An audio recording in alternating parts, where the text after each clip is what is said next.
on.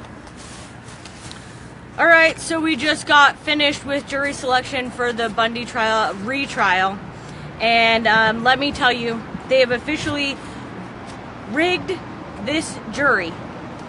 We might as well live in the Soviet Union.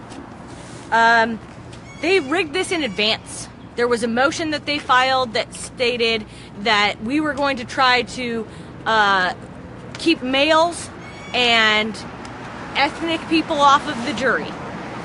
And so what they did is they used 8 of their 10 strikes to strike women. And we used 7 of 14 to strike men. And then there was 4 ethnic strikes, and there was a lot of ethnic people. We had to go through every single strike and explain why. And they didn't accept the explanation for 5 of those strikes.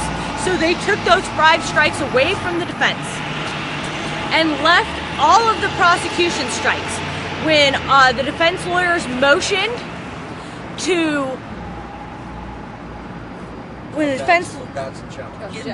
object to their strikes and let them explain all of their strikes for the same bias. They claimed gender bias and racial bias on us, so we claimed gender bias on them. The judge said, no, they don't need to do that. There was an explanation. She didn't even answer what our defense lawyer said. She moved it around to something else and it was like, explain your question again. There was 22 women, so they picked a third men versus women. They only pulled 2 men off.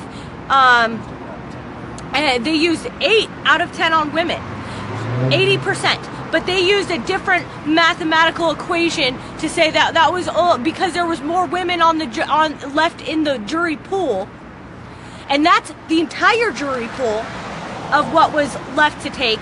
That's not biased for them, but they didn't have to explain any of theirs.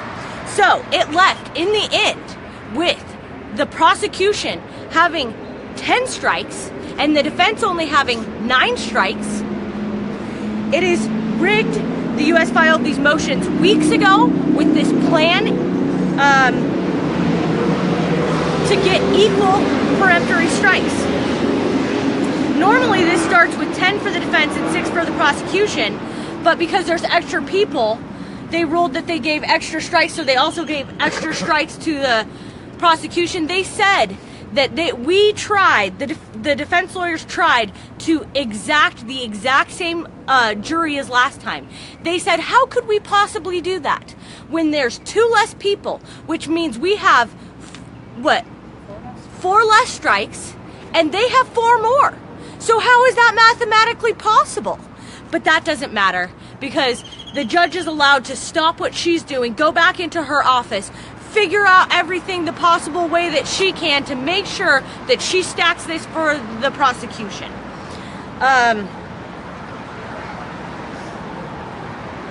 This case, the government filed a motion weeks ago to get equal strikes, and since they couldn't do that, the judge couldn't do that because it would show her bias. Instead, they did this facade like they did inside today.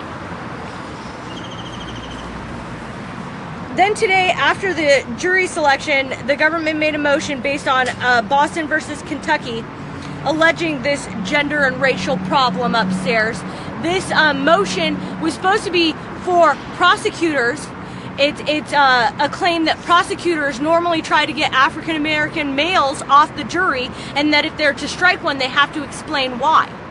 But now, today, what they're doing is they're using that against the defense to make sure that they can do. So it's not enough that we can't defend ourselves. It's not enough that they've filed and they've granted everything that the government wants and nothing that the defense wants. They won't even give a verbal argument to our verbal argument. They just go off on a tangent that has nothing to do with what the argument from the defense is. And I don't see how we're getting a fair trial inside. This is not going to be a fair trial. This is a facade. This is a show. It is unbelievable. There are no checks and balances. I don't see, I've never heard, I keep coming out here and I say, I've been shocked for the last time. And I'm going to say it today. I've been shocked for the last time, but I'm sure on Monday there'll be something else to be shocked about. What is happening here is a travesty. This is un-American. This is not how our judicial system works.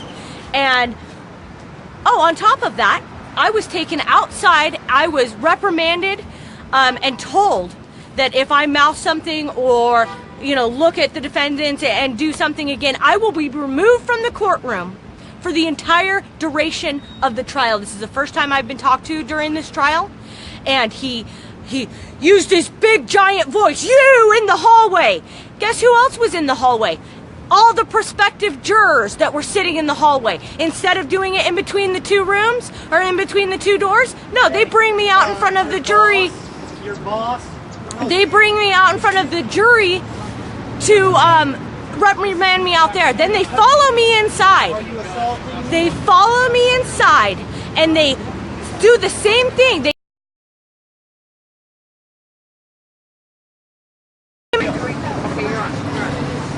I don't know where I left off, but they brought me out into the hallway and they reprimanded me in front of the prospective jurors. They were giving me a big speech and told me that I would not be allowed back in this courtroom for the duration of the trial. And they were very harsh with me. Then they followed me back inside and talked to a lady next to me that had her 6-year-old daughter there with her, who has been there perfectly angel the entire time. They scared that 6-year-old child for so long that she was trembling in another person's arms because they were trembling in her arms because she was afraid that her mother was going to be hurt. And she said, "Cover my ears so that I don't hear my mother getting hurt by these people."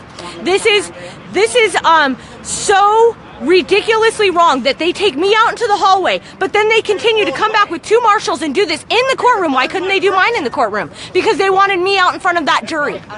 They then harassed the lady about food in the courtroom, about a Tic Tac and gum, and the prospective jurors come back eating cake and cell phones going off as they come back in. So tell me, where is the check and balances? Where is the fair trial? Who is going to show up? These marshals say, if you've got a problem, you can come to me. I will make sure that law happens, but they didn't. They didn't stop that juror with eating cake in the courtroom. They didn't do any of that. They took me out in front of the jury and did that to me. And why did they do that? Because of my last live stream. The second we were done with that last live stream, we went inside and were harassed by the marshals. And we are going to be harassed by the marshals every single day in there from now on out. And I can guarantee it. And this is just ridiculous. I'm upset and I'm frustrated and I don't know what to say, because we might as well be facing a firing squad. There is no justice here and there will be no justice. How far? Turn it off. How far?